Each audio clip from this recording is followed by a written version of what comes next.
My name is Mario Obrero. I come from Getafe. Getafe is a city at the south of Madrid, the capital of Spain. My name, that says a lot of things. Mario Obrero is not a common surname, Obrero in Spain. My family name literally means in Spanish labor, worker.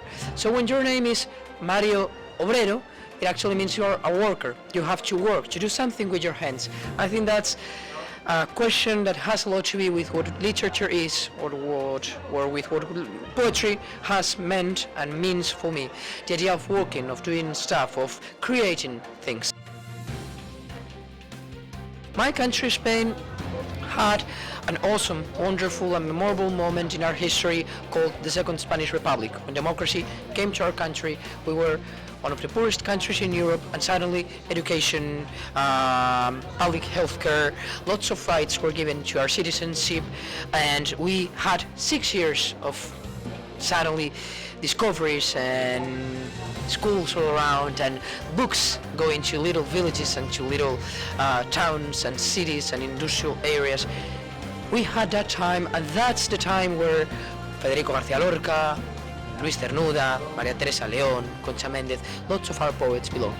So when we, from 2023, talk about poetry or talk something related to poetry, we do talk in Spain having that moment, having that dream that wasn't fulfilled always in mind. I think that's important for defining who I am, because I wouldn't be the same without all those dreams, all those revolutions, all those books, all those lines that were written in a country that once tried to dream and actually achieved to dream for a few years. And I also have to say it's very important for defining me as a poet, the other poets that are around me, that are by my side. I couldn't be a poet if I weren't a reader. I think that's a definite idea. Without reading, without sharing my impressions with the books I do have by my side, I could not even think of the possibility of writing. You are not the captain, you are not the master, you are not the director, you are the reader, you are the one listening, you are the one receiving, not giving. I prefer to receive, and I think poetry is a field, is a world, is a country where you can receive, where you can read, where you can obtain from others, where you are not thought to work, produce, do, as we are in our factories and in our capitalist system. Poetry enables us to receive, to listen, to perceive all the things that are in our surroundings, all the things that look like landscape, but they are part of who we are, they are part of our voice.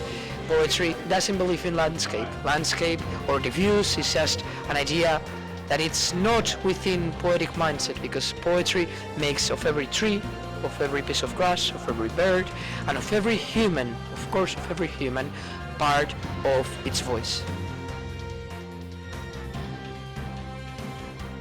Being in Kolkata is for me, in the first place, something that makes me very grateful. Or all the people I found at College Street or anywhere I went to these few days I've been here, there's lots of kindness, of love, of attention.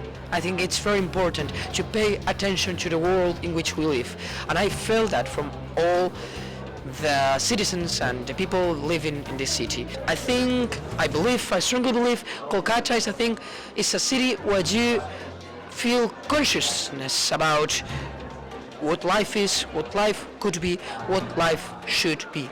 So the idea of being a neutral, of avoiding the neutral spaces, of thinking and rethinking and having thoughts about what you're seeing, about the market, about the poverty, about childhood, about a system of life, about an economy that struggles and strangles all its citizens and people that live below it.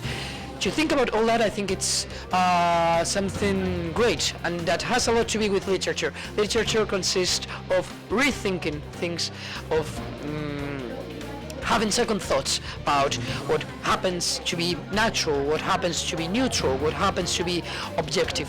I think Kolkata enables us not to be objective about anything, to think about everything, and to have awareness, consciousness of who we are and of where we live, and of where, of course, we should and we deserve to live as human beings.